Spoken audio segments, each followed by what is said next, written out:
Hier, on a assisté à la défaite de Cédric Doumbé au PFL Paris à Bercy. Et on va revenir sur un sujet très épineux, sa communication.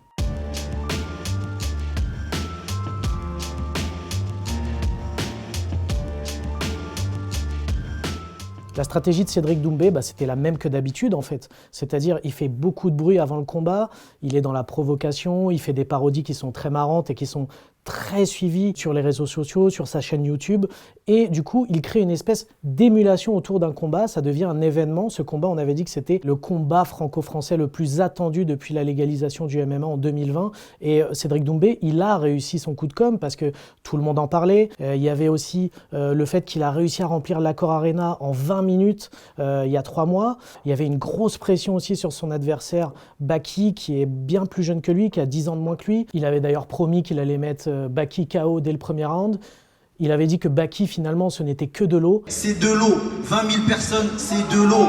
Baki, c'est de l'eau. Et finalement, le combat s'est pas passé comme prévu.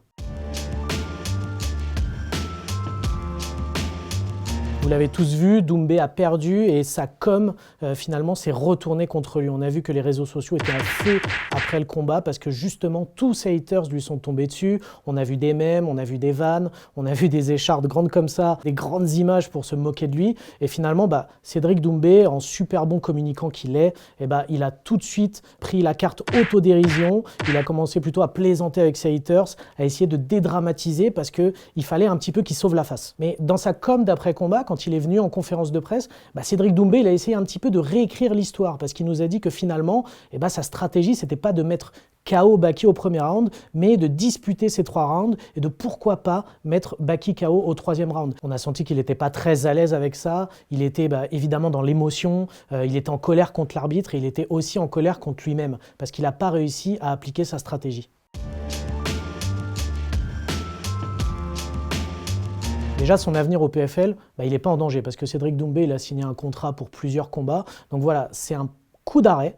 Ça, c'est sûr. Mais ce qu'on peut se poser comme question, c'est évidemment, est-ce qu'il va continuer avec cette com-là, très grandiloquente, à faire des grandes phrases dans la provocation, à faire tout un ramdam sur les réseaux sociaux. On a vu que quand ça se passe bien, évidemment, c'est bankable à fond.